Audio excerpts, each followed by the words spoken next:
All right, real quick, who is Carl on here so that I can make sure I have you marked as here?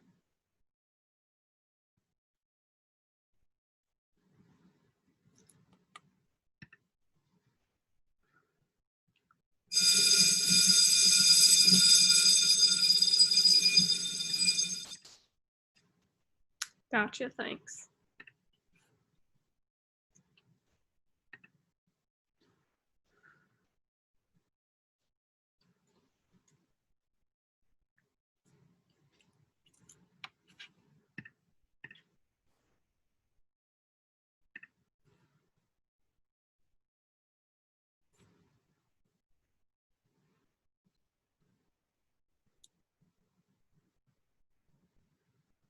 All right, we'll wait another minute or two to see if anybody comes on before we start going over the do now.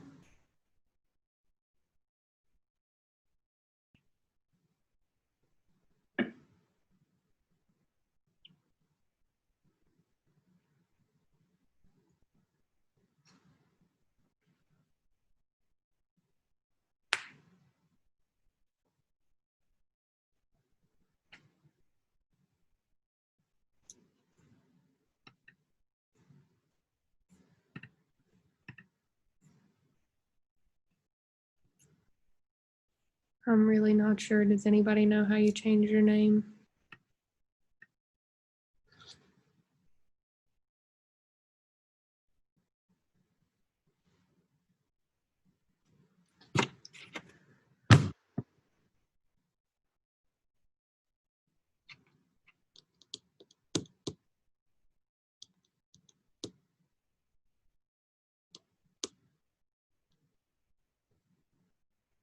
I gotcha. I figured that's who it was because, you know, C and J, but I really wasn't sure.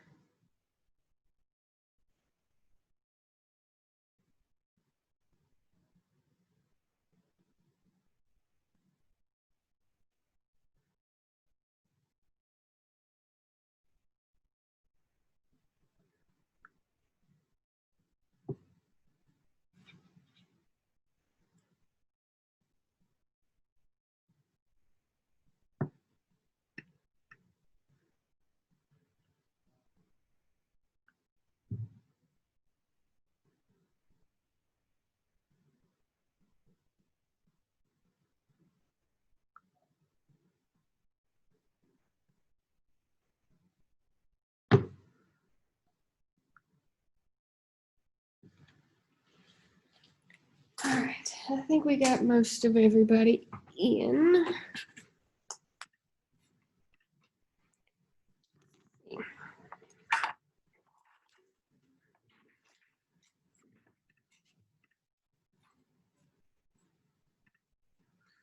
All right, number one, identify why air at the equator is rising.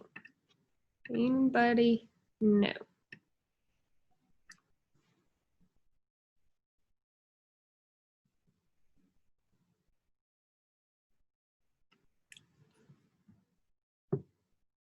Come on, guys. Why is air at the equator rising?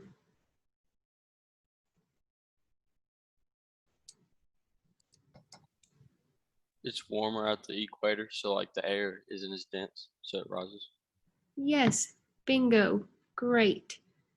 So the sun is directly shining on the equator. So, of course, it's warmer there. So, warm air is less dense than cool air, so it rises. Make sure you have that on number one.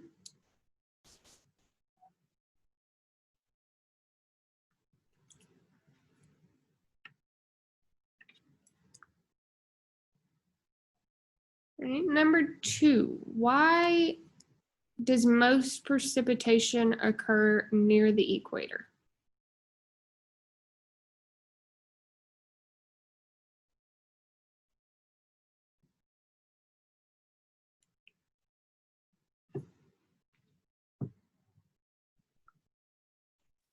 The heat from like the sun is evaporates the water.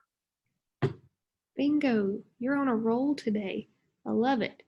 So, intense heating from the sun causes a lot of water to evaporate. And then, so as this hot, moist air rises, it cools off, and that water condenses into rain. So, remember, we know that normally we're warmer lower to the ground. As we go up, it gets cooler. So, as that warm, moist air goes up into the sky, it gets cooler, it condenses, and then it falls as rain.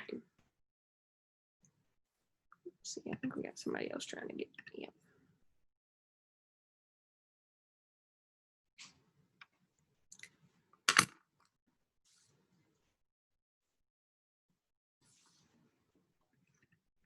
Okay. All right, 3, describe why air sinks back down to the Earth's surface at around 30 degrees north and south.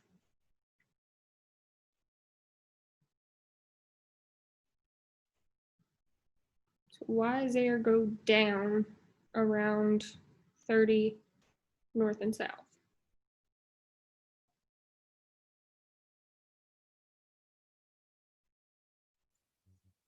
30 degrees north and south is far enough from the equator where the temperature drops enough that it becomes more dense. Okay, so there's my little thing. Here we go. As this air is rising, you know, our warm, moist air rises, it condenses, it starts to rain, but that air is cooling off as it goes over. So it's, you see, it starts red, it turns blue, it's cooling, and then cool, dry air is more dense than warm air. So it drops and goes below at about 30 degrees. So that's about how far or how long it takes for all that warm air to completely cool off and drop.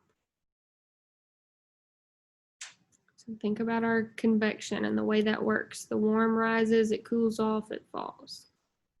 Get that on number 3, and then give you a second.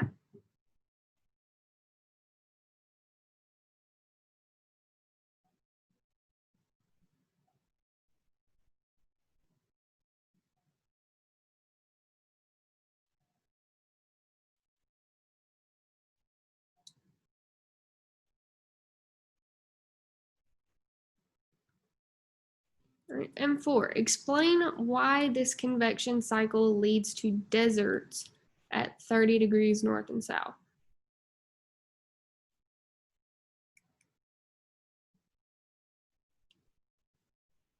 So why do we typically have deserts around those areas? Is it because it's hot and dry there? For the most part, yeah.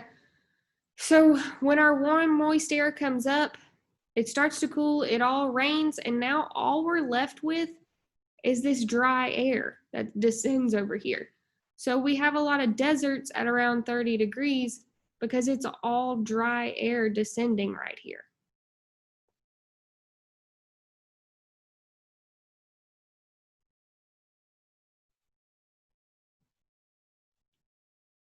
So that's number 4. Brendan, which ones did you miss?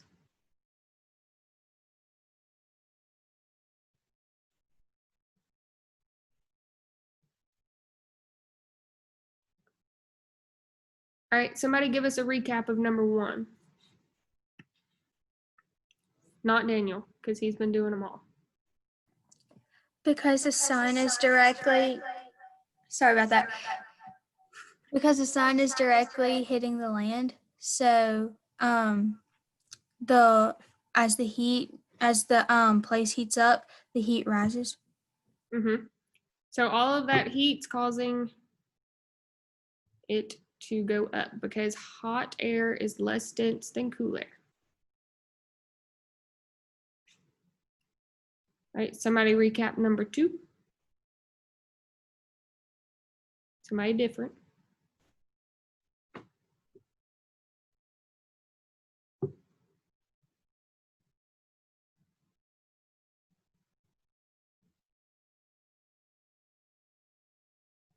As warm air rises, it cools off and condenses, so it'll rain.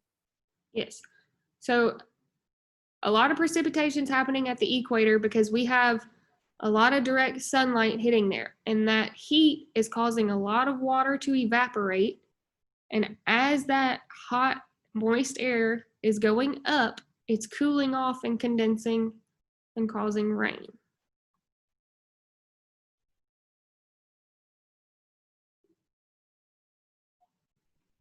All right, and somebody give us a recap of 3.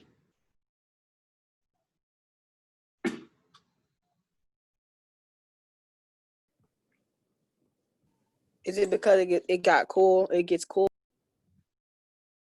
Yes. So for 3, when the air cools, it starts to sink and go down because cool air is less what? Dense. Oh wait, cool air is more dense. I'm sorry, I got myself twisted. Cool air is more dense, so it goes down lower. So air sinks there because as that hot air goes up and it goes over and cools, the cool air is more dense. And Brandon, did you need a recap of 4? Or were you on there for that?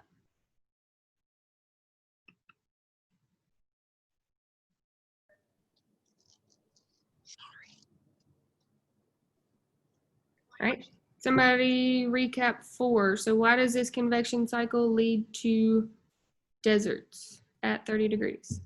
Because it is hot. It has hot, not dry air. Yeah.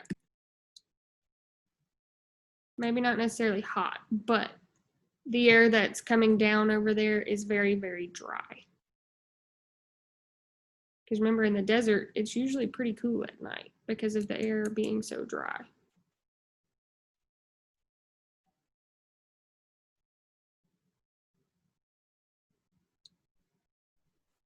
All right, so we should be pretty good on the do now.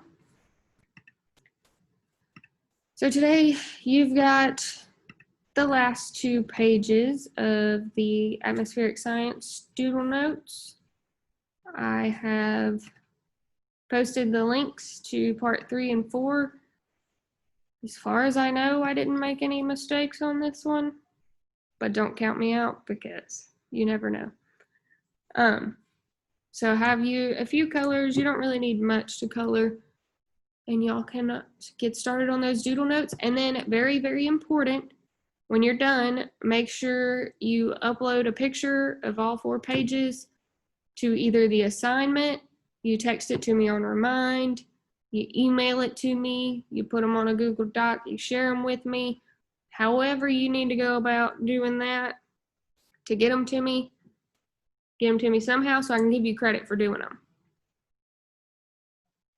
So if y'all are good to go, you may log off. If you got any questions, let me know.